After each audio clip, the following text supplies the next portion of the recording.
What's happening guys, Gem here and back again for another video.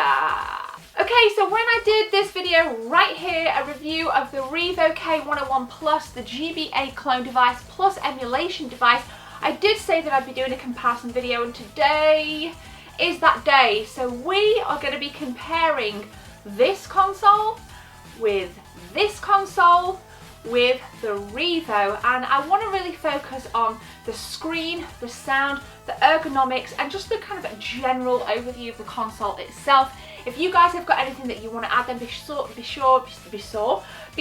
to smash a comment below. All three devices are absolutely amazing in their own right, and all three have advantages and all three have definite disadvantages. So we're going to come back after we've done the comparison, make our final conclusions. So guys, don't go anywhere, sit back, and Happy New Year's. It is the 1st of January today. Hope you guys had an awesome time last night and you're not too hungover, but for now, I want to entertain you for a bit. Let's go. So here are all three devices then guys. We've got the Game Boy Advance, the basic Game Boy Advance on the left, the Revo all the way at the back here. You guys may have seen a review that I did on this a couple of days ago. I will link it in the description if you want to check out all of the awesome features. And like I said in the introduction, for the purpose of this review, we're not comparing emulation, we're comparing the actual running of GBA carts. And then of course we've got the very nice NES Game Boy Advance SP.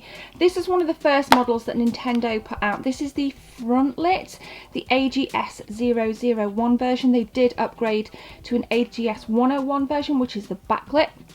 So I'm just going to go ahead and pop that there and refocus this in slightly. So straight off the bat then, there's a clear difference in the way these things look. Now, we're going to start off with the Game Boy Advance, so I'm just going to put this here. So we all know the classic Game Boy Advance. It's a really nice system, pretty bulky by today's standards in terms of its actual ergonomics. We just focus that in there. I've got a rechargeable battery pack on this particular one, and the screen is unfortunately plagued with not being backlit. It is really difficult to play your games on this, but it's still quite a nifty device. Now if we go ahead and turn this on, I'm going to try and tilt it towards the camera as best I can. It isn't too bad in terms of actual picture if you can manage to catch the light really well. Just make out there, I mean, you literally can't see anything. I can't see anything on this screen. Let me just turn the volume down, peeps. So we've turned the volume down and it says fire, water, wind and earth. I don't know if the camera will pick that up. It is practically unplayable. You can just make out that we are playing Final Fantasy V Advance.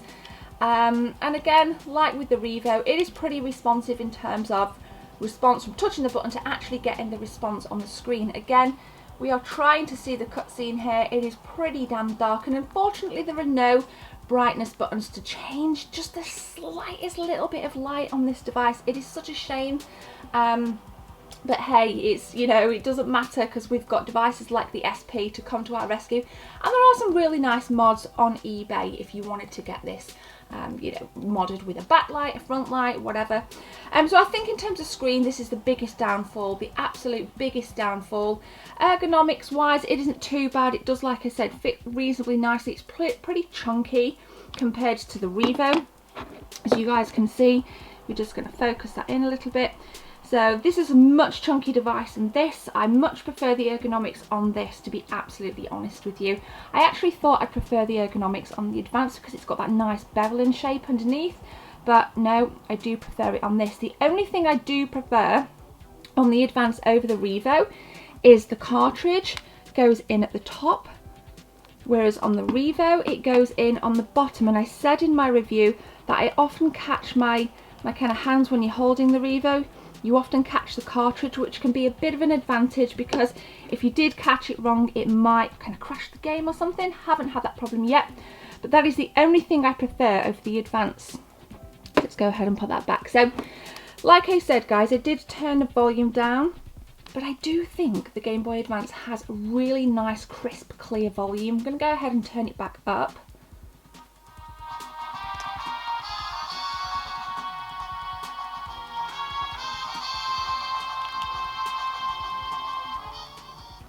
So super clear in terms of volume, but for me that's literally where it ends, I'm afraid. I think I might go ahead and like buy a custom with a backlight on this, who knows, we'll see. But I think as a starting device, you know, this really did help Nintendo, alongside the original Game Boy, to propel themselves even further into the handheld market. But unfortunately, it is not a device I would sit down and play, especially when I've got the Revo and the SP, which we'll take a look at now. So as you guys can see, we've got the SP. I think when this was released, there was a huge sigh of release amongst gamers, as this little beast, well, this particular model is backlit. I want to say now, it isn't great, especially after playing the Revo, but it is a whole leap forward compared to the Advance, and this is so much more playable for me. So let's go ahead and turn this puppy on.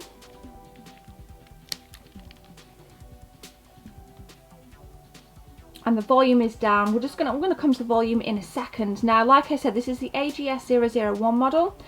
We got Final Fight 1 in, and the brightness button is pretty straightforward with this one, guys. It is literally on, off, on, off, and I think when it's off, it does resemble the Game Boy Advance, where there's just no lighting whatsoever. So we're going to go ahead and keep it on.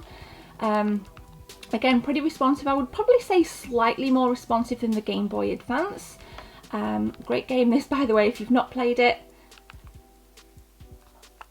And I think this gives a really nice example of just how responsive it is. It's just so easy to cycle through the characters there, so much more so than the Game Boy Advance. I don't know what the exact kind of timing is from pressing the button to getting the response on screen, but this does feel really, really solid. Now, in terms of sound, let's go ahead and flick the volume.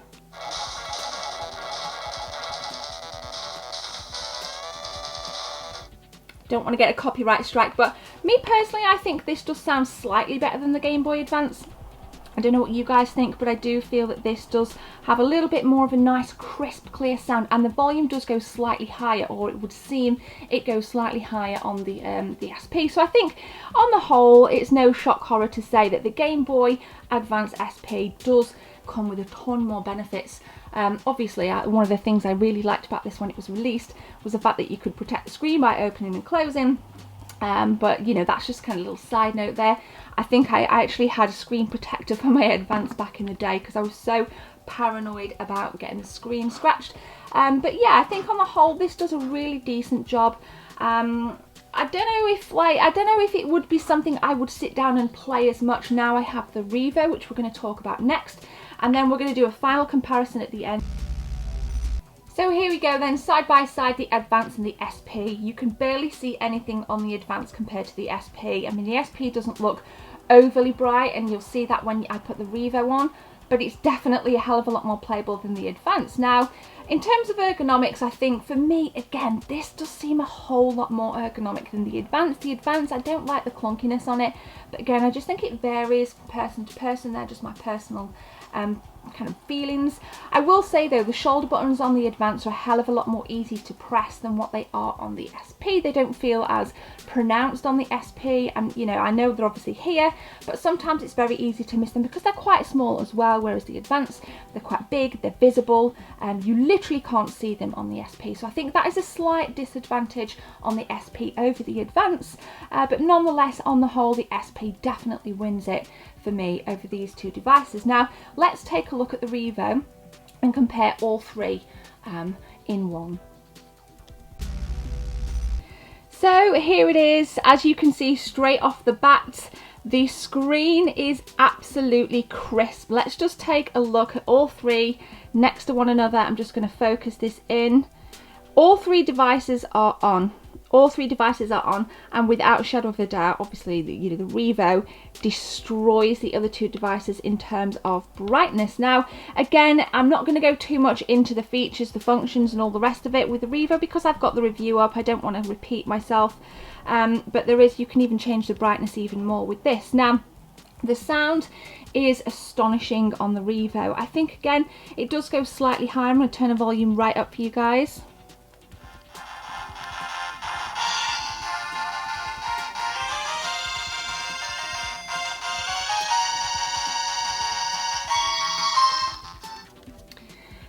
Again, in terms of volume, this is a lot louder than the SP, but again, it just depends what you want. Now, if you're playing with your headphones, on all devices, you've got the 3.5mm headphone jack, which is super nice because I always play these with headphones anyway. Now, what's good about this over the other two, again, is you've got the nice clear shoulder buttons that are on there. Not quite sure what the X and Y buttons are because obviously you don't have them on the Advance or the SP. Very odd feature of the Revo in comparison. But another thing I think is really, really nice over this device is if you take a look at the D-pads on all three devices, the Revo does have a slightly larger D-pad, and I think for me that feels a lot easier to play. It is also a lot more pronounced on the Revo compared to the SP, which seems quite depressed, but the Advance is slightly more kind of tangible than the SP, but overall this is an awesome D-pad and the buttons feel absolutely solid. You know, these kind of A and B buttons on the side here. Again, my only gripe is at the bottom, the cartridge is on the bottom. Not a huge fan of that, but nonetheless this is a really, really neat device for running your GBA carts if you didn't want to you know, get your SP, or to kind of pop out the Advance from the back of your shelves or wherever you guys are keeping it. Now, which one is the best? I think it's really, really easy to say that the Revo is the best, and you know, that be that, but I think they all have their advantages and disadvantages. For me personally, the Revo definitely has the better screen. The SP kind of wins in terms of its, you know, compactness, ergonomics, definitely got that natural screen protection with the lid that pops down. But for the Game Boy Advance, I think the shoulder buttons are definitely the strong point for me, because they're bigger, they have a little bit more of an ergonomic feel to them with the depression that you can see here. But overall for me, definitely, if you're thinking about getting a Game Boy Advance and you want a little bit of versatility, the Revo is definitely something you guys should consider. If you want to stick with the original hardware, Game Boy Advance SP, I would probably go with the AGS101 model, because I do find that the screens are a hell of a lot brighter than the 001 model, but it just depends on your personal preferences, guys. So that is my comparison. Let's take a look at some final conclusions. So there we go, guys. That is all three looked at in slightly more detail. I think, again, like we said back there, the Revo definitely has the best screen, that's without saying, but it doesn't really have as kind of ergonomic kind of shoulder buttons as the Game Boy Advance original did. The SP is a really nice device. Obviously it has lots of advantages over its predecessor, the Advance, but unfortunately the shoulder buttons can be a little bit too fiddly at times, and I don't like the fact that you can't see them, as I said back there. But I think, you know what, it's down to your personal preference, isn't it, really? I know a lot of you guys have been tweeting at me showing your modded Game Boy Advance consoles, which I just love, which I'll probably look to get into a couple, maybe at some expos and markets this year, so keep an eye out for that. But guys, just want to say it again, Happy New Year. Smash your thoughts below and let me know what is your favourite handheld, Nintendo or Sony or whatever you want to kind of pull out the bag, and I will be back tomorrow. I'm off work for the week, get in. So guys, please smash that subscribe button. Have a beautiful day. My name's Gemma, take care, see you soon.